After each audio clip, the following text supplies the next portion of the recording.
मेरे गुरु शिव महेश्वर के चरणों में प्रणाम। मेरे माता भागवती के कमल चरणों में प्रणाम। प्रथम शिष्य इस कालखंड के महामानव श्री हरिंद्रानंद जी साहब के चरणों में प्रणाम। अपने माता समान स्वरूपा नीलम दीदी आनंद के कमल चरणों में प्रणाम करती हूँ। सभी भाइयों बहनों को के चरणों में प्रणाम। मेरा प्रणाम स्वीकार करिए, हे महेश्वर शिव गुरु, दया करिए। देखिए, शिव जगत के गुरु हैं। शिव जिन्हें कहा जाता है देव के देव महादेव हैं मेरे गुरु शिव। शिव वाक्यम समादेव, शिव के समान कोई देवता नहीं। शिव वाक्यम समागति, शिव के समान कोई गति नहीं। शिव वाक्यम समा गुरुए, शिव के समान कोई गुरु नहीं। शिव वाक्यम समारणे, शिव के समान कोई योद्धा नहीं। शिव जैसा कोई दानी नहीं, शिव के समान कोई गुरु नहीं है। अगर कोई गुरु है तो शिव जगत के गुरु हैं। अगर ईश्वर है, परमेश्वर हैं, तो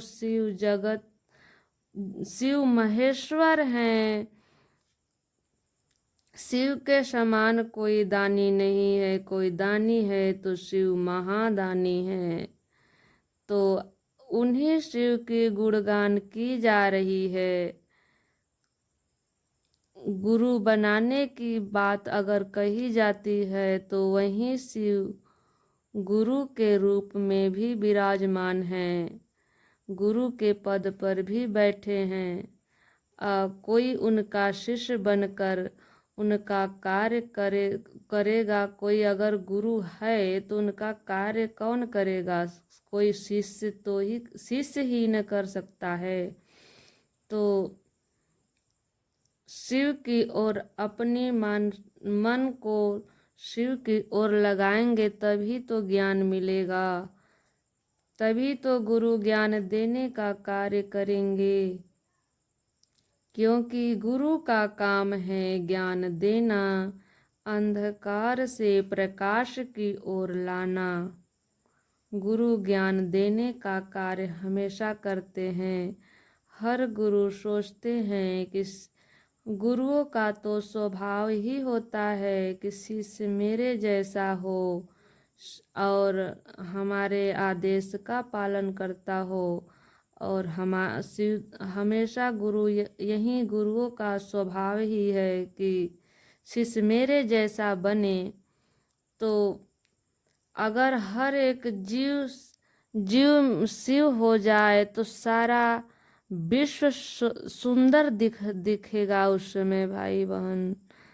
तो यह शिव गुरु चर्चा, शिव का गुणगान चाहे हम लोग जितना कर लें कम ही पड़ जाता है।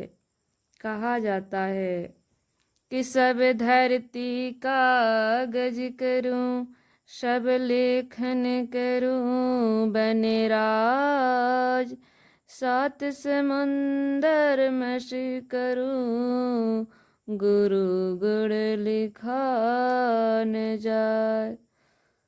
सारे धरती को कागज बना दिया जाए, सारे समुद्र के जल को स्याही बना दिया जाए और सारे वनराज वन के पेड़ को कलम बना दिया जाए और खुद माँ सरस्वती को लिखने को कहा जाए, फिर भी गुरु का गुणगान कम ही पड़ जाएगा, नहीं लिखा पाएगा भाई बहन।